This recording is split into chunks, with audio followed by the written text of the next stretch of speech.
We've all got this incredible supercomputer between our ears, but do we really know how to take care of it?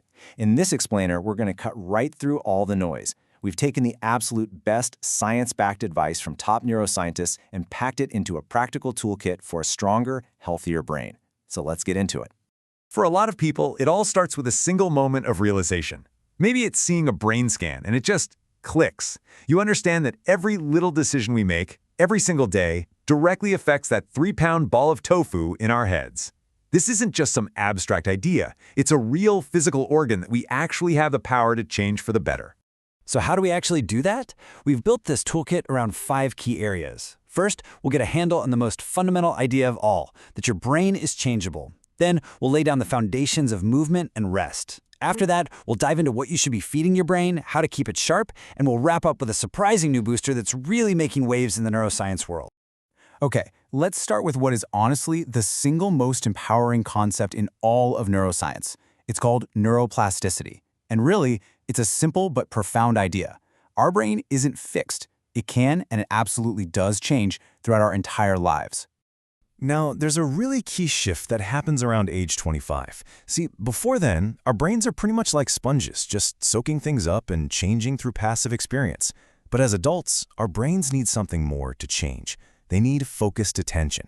When we're truly alert, really engaged in something, our brain releases a cocktail of neurochemicals that basically flips the learning switch on, allowing it to rewire itself.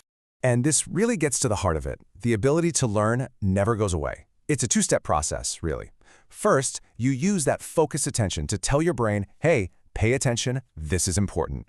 And then you have to get proper rest, because that's when the brain actually does the heavy lifting of rewiring its connections to lock in whatever you just learned. So with that incredible fact in mind, that we can always change, let's start building our toolkit. And we're going to start with the 2 physical pillars that support everything else we're going to talk about: movement and rest. This is a question that neuroscientists get asked all the time. Is it running? Is it swimming? Lifting weights? What's the secret? Well, the answer is actually a lot simpler and way more accessible than you probably think. That's it. Seriously. From a brisk power walk to a high-intensity spin class, if you're getting your heart rate up, you're doing it right. There was this one study where people who weren't very active started doing just 2 or 3 45-minute aerobic workouts a week. And the results were amazing. We're talking significant improvements in their mood, their memory, and their ability to focus. But what if you're already pretty active? Is there a point where it stops helping? Well, the science is clear on this too. Researchers found that for people who already exercise, the more they exercise, the more their brain function and mood improved. So the takeaway here is that every single bit of effort you put in is a direct deposit into your brain's health account. And the best part? The benefits aren't just long-term. You get an immediate payoff from a single workout. It gives you a mood boost by releasing feel-good chemicals like dopamine and serotonin. It sharpens your focus by giving a jolt to your prefrontal cortex. That's the part of your brain for decision-making. And it even speeds up your reaction time. This is exactly why doing a quick workout before a big presentation or an important meeting is such a powerful brain hack. Now for the other side of the coin, rest. Look, sleep is completely non-negotiable for your brain. While you're sleeping, your brain is working hard, solidifying all the memories you made during the day. And it's also running a critical cleanup cycle, flushing out all the metabolic garbage that builds up. If you don't get enough quality sleep, those memories can get lost, and all that junk just accumulates, leaving you with what feels like a foggy, gunky brain. Okay, so we've covered moving and resting. Now let's talk about fueling up.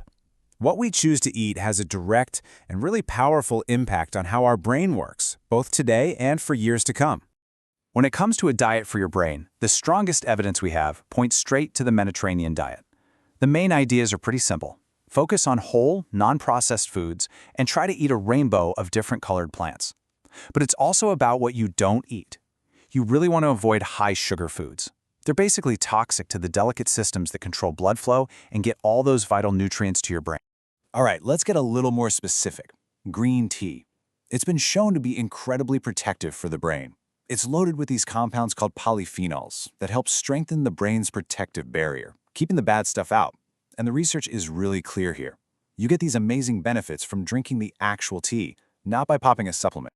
You know that old line from Hamlet, rosemary, that's for remembrance? Well, it turns out there's some serious science behind that. When you smell rosemary, these tiny volatile oils literally travel up your nose and directly into your brain, stimulating the parts that are deeply connected to memory and emotion. Studies have actually shown it can improve cognitive performance. Pretty cool, right? I love this. It's a direct quote from a researcher, and it's just so definitive. Now, we're not talking about your average candy bar here. We're talking about the good stuff. Dark chocolate, that is 75% cocoa or higher. The science shows it can improve blood flow and circulation within minutes of eating it. So yeah, it's basically a medicine you can actually enjoy. So we've fueled our brains, now we need to actually use them. A healthy brain isn't just about getting the right physical inputs. It has to be challenged and engaged and connected to other people to really stay sharp and resilient. So what does that look like in real life? Well, for one, coordination exercises like pickleball or ping pong are fantastic for the brain. You can also supercharge your learning by combining it with movement, like listening to a language app while you're out for a walk. We also know that having a job that forces you to constantly learn new things is incredibly protective as you age. And finally, never, ever underestimate the power of social connection. We are social animals, and the quality of our relationships is directly tied to our brain health. All right, we have reached the final tool in our toolkit. And this one might actually surprise you. It's a substance that's been a staple of the gym for decades, but now it's becoming a total rock star in the neuroscience lab. For years and years, people just thought of this as a gym bro supplement, something for building bigger muscles. But in just the last 5 years, there has been an absolute flood of research showing its incredible effects on the brain. The supplement we're talking about is creatine. So, what is this stuff? Well, our bodies make creatine naturally to help regenerate something called ATP, which is basically the high-octane fuel for our cells. And your brain is an energy hog. It uses about 20% of your body's total fuel. So when you supplement with creatine, you're essentially giving your brain a bigger gas tank to work with, especially when it's under a lot of stress. But here is the critical piece of information. The dose matters a lot. For muscle benefits, 5 grams a day works great. But here's the thing. Your muscles are greedy. They soak all of that up first. To get those cognitive benefits for your brain, the studies show you need higher doses. We're talking 10 grams or more. That allows the extra to spill over, so to speak, and get picked up by the brain.